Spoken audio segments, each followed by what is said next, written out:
Masih terupdate dari kota Ambon dan sekitarnya. Bersama saya Tanita Patiasina, inilah Tribun Ambon hari ini. Kita mulai dengan berita pertama. Kerap disebut dalang SPPD fiktif, Petrus Fathlolon ungkap bobrok DPD Tanimbar di persidangan. Mantan Bupati Kabupaten Kepulauan Tanimbar, Petrus Fathlolon akhirnya hadir dalam persidangan pasca namanya kerap disebut. Fathlolon hadir sebagai salah satu saksi fakta untuk 4 terdakwa kasus dugaan korupsi anggaran perjalanan dinas BPKAD Tanimbar di Pengadilan Tipikor pada Pengadilan Negeri Ambon Jumat 15 Desember 2023. Sidang dipimpin Ketua Majelis Hakim Haris Tewa didampingi 2 hakim anggota yakni Wilson Shriver dan Antonius Sampe. Dalam persidangan barulah terungkap Petrus Fathlolon tak menerima atau mengarahkan para terdakwa untuk membuat SPPD fiktif yang merugikan negara hingga 6,6 miliar rupiah itu. Fathlolon membantah telah menerima uang 100 juta rupiah dari hasil SPPD fiktif, termasuk mengarahkan para terdakwa untuk memberikan uang kepada para anggota DPRD sebagai pemulus dalam pembahasan LPJ tahun 2019 yang deadlock. Fathlolon hanya memerintahkan untuk mengurusi sesuai dengan perundang-undangan. Fathlolon mengatakan bahkan Wakil Ketua DPRD Kabupaten Kepulauan Tanimbar Ricky Jawerisa yang juga merupakan saksi bahkan sempat meminta uang darinya sebagai pengaman LPJ yang terjadi deadlock. Padahal deadlock terjadi lantaran Ricky menyurati BPK soal dana Pemda KKT yang ditempatkan di bank dalam bentuk deposito yang dikira bunganya masuk pada akun pribadi Fathlolon. Padahal bunga tersebut masuk pada kas daerah. Fathlolon bahkan mengatakan memiliki bukti CCTV saat Ricky datang untuk meminta uang 50 juta rupiah kepada masing-masing anggota DPRD. Sontak mendengar jawaban Petrus, Ricky Jawerisa mengatakan dirinya pergi bertemu dengan Petrus Fathlolon di tahun 2021 dan itu atas undangan Petrus dan juga beberapa kali atas rayuan anggota DPRD lainnya. Jawaban Ricky Jawerisa kembali disanggah oleh Petrus Fathlolon saat diminta tanggapan oleh hakim bahwa apakah DPRD sudah mendapatkan uang tersebut. Selain masalah DPRD yang meminta uang, Petrus Fathlolon menyebut tak pernah menerima uang hasil SPPD fiktif. Hal ini ia katakan saat ditanya kuasa hukum Antoni Hatane tentang sejumlah uang beberapa kali senilai 50 juta rupiah, 30 juta rupiah, 100 juta rupiah, dan 15 juta rupiah yang diberikan terdakwa Christina Sermatang.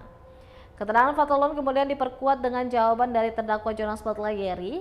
Patlayeri mengatakan uang tersebut ia pakai untuk keperluannya dan tak pernah diberikan kepada Fathlolon.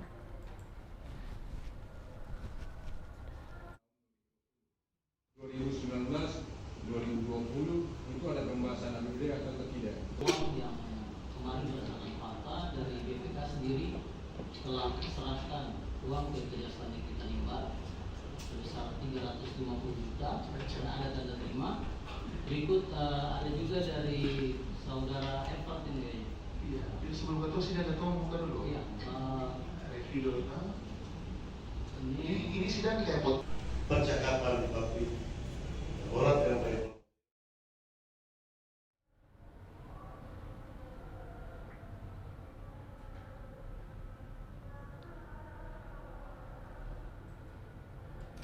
Ketahuan minta uang dari BPKAD Tanimbar, BPKRI akhirnya mengembalikan 350 juta rupiah ke kas negara. Oknum pegawai Badan Pemeriksa Keuangan Republik Indonesia akhirnya mengembalikan uang 350 juta rupiah. Pengembalian uang tersebut pasca oknum BPKRI Sulistyo terungkap telah meminta uang dari BPKAD Kabupaten Kepulauan Tanimbar sebagai pemulus untuk mengamankan status wajar tanpa pengecualian atau WTP Kabupaten Kepulauan Tanimbar. Jaksa Penuntut Umum Ahmad Otamimi mengatakan uang 350 juta telah diserahkan ke Kejaksaan Negeri Tanimbar. Hal itu ia sampaikan saat sidang kasus dugaan korupsi anggaran perjalanan dinas BPKAD Tanimbar yang dipimpin Ketua Majelis Hakim Haris Tewa, didampingi 2 hakim anggota yakni Wilson Shriver dan Antonius Sampe pada Jumat 15 Desember 2023. Inspektorat di sana, Pak Inspektoratnya. Kalau pemeriksaan kita minta inspektorat. Baik. Pernah tidak dengan inspektorat ketemu dengan Pak Jonas untuk urusan yang berbeda? Kalau untuk urusan yang berbeda bisa, tapi kalau urusan Pemeriksaan ya. Di ending ini pernah tidak kemudian ke Pak Yonas dalam rangka tanda kutip tertentu? tidak, Pak. Tidak pernah.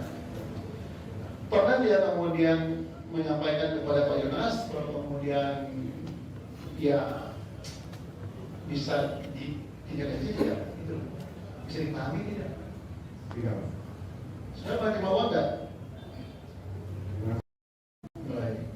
Ketika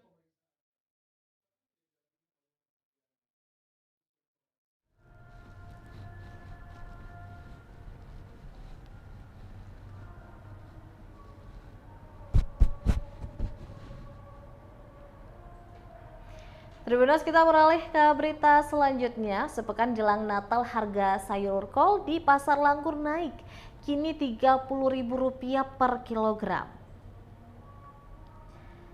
Sepekan menjelang Natal, harga sayur kol di Pasar Langgur, Kabupaten Maluku Tenggara naik Rp30.000 per kilogram. Pekan sebelumnya masih dijual di Rp25.000 per kilogram. Salah seorang pedagang sayur, Sinta, mengatakan kenaikan sayur sudah terjadi 1 pekan terakhir.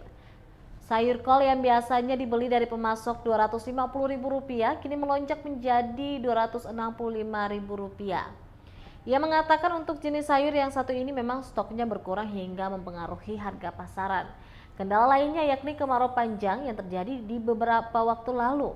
Meski begitu, dia mengaku tak khawatir dengan lonjakan harga lantaran ada pelanggan tetap dari warung hingga perhotelan yang membeli dalam jumlah yang banyak. Sementara itu untuk harga kentang masih stabil di angka Rp35.000 per kilogram, wortel Rp40.000 per kilogram, sedangkan untuk cabai rawit masih bertengger di harga Rp150.000 per kilogram.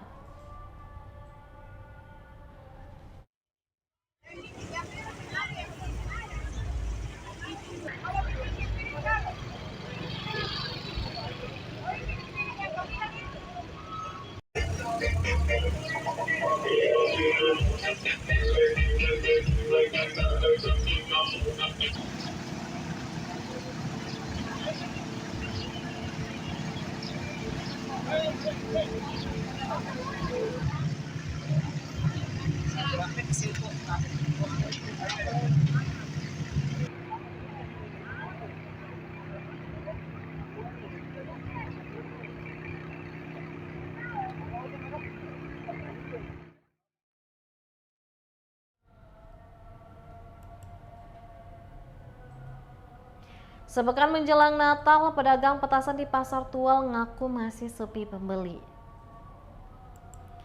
Sepekan menjelang Natal, pedagang musiman kembang api sudah mulai bermunculan di Pasar Tual. Mereka menggelar lapak di jalan masuk Pasar Tual yang berimbas pada macetnya arus lalu lintas. Pantauan Tribunnews.com pada Sabtu 16 Desember 2023 pukul 16 waktu Indonesia Timur, ada sekitar 11 pedagang musiman menggelar dagangannya. Mereka biasanya menjajakan dagangannya sejak pukul 8.30 waktu Indonesia Timur hingga pukul 21 waktu Indonesia Timur. Salah satunya Ardi, pria asal Buton yang sejak tahun 2021 menjadi pedagang musiman kembang api.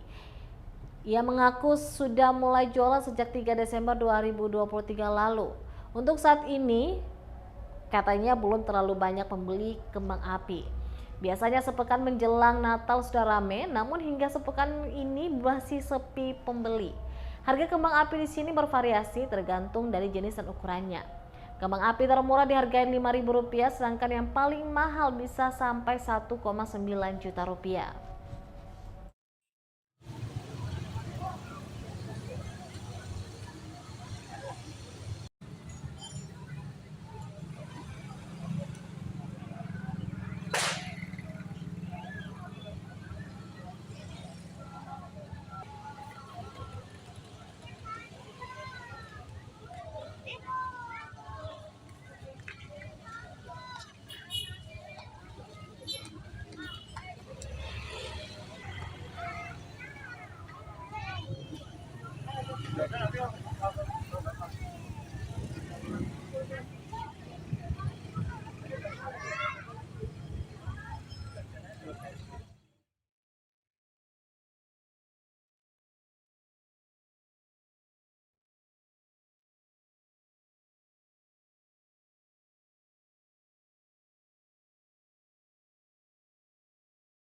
GMKI Komisariat Ekonomi Unpati rayakan Natal dan Dies Natalis ke-58. Gerakan Mahasiswa Kristen Indonesia GMKI Komisariat Ekonomi Unpati merayakan Natal di Gedung Gereja Cahaya Kemuliaan Jemaat GPM Rumah 3 Kecamatan Teluk Ambon, Kota Ambon pada Jumat 15 Desember 2023 malam. Perayaan tersebut bertepatan dengan hari jadi atau Dies Natalis ke-58 GMKI Komisariat Ekonomi Unpati. Adapun ibadah Natal yang dipimpin oleh Pendeta Z Manuhutu dihadiri ratusan kader GMKI.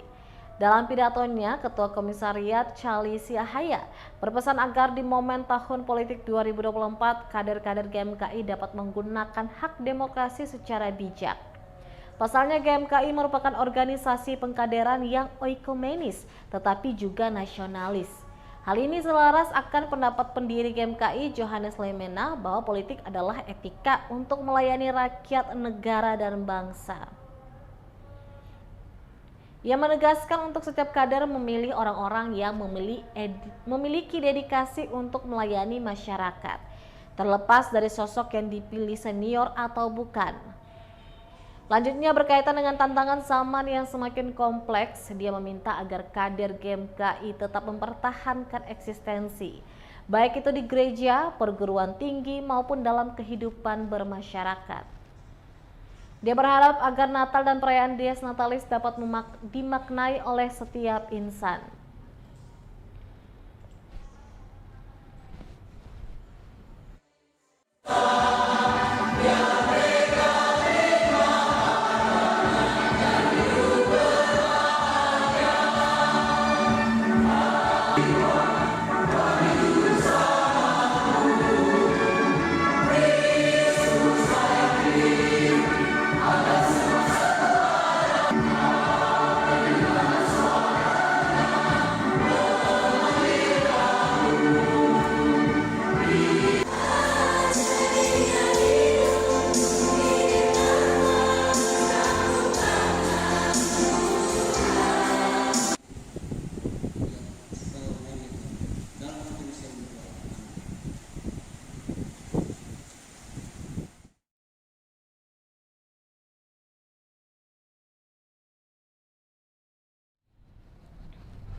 Duduk meja Upuana Nakul Negeri Wakal, momen berbalas pantun paling ditunggu.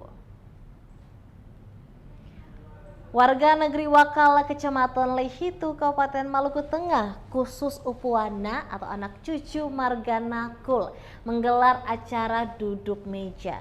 Dalam acara duduk meja itu, warga mata rumah Nakul sajikan ratusan makanan kepada Mara Nakul atau keturunan perempuan dari marga Nakul. Tak hanya itu, silsilah keluarga juga dibacakan mulai dari moyang-moyang terdahulu hingga generasi saat ini. Menariknya, acara ini juga diramaikan dengan saling berbalas pantun antar sesama mahina ulu atau anak mantu perempuan dan para upuana. Kepala Dati Ismail Nakul menjelaskan acara ini untuk memanggil seluruh keluarga besar Nakul yang berada di luar maupun dalam negeri Wakal agar menjalin tali silaturahmi. Sementara itu, Tua Adat Kasim Nakul mengatakan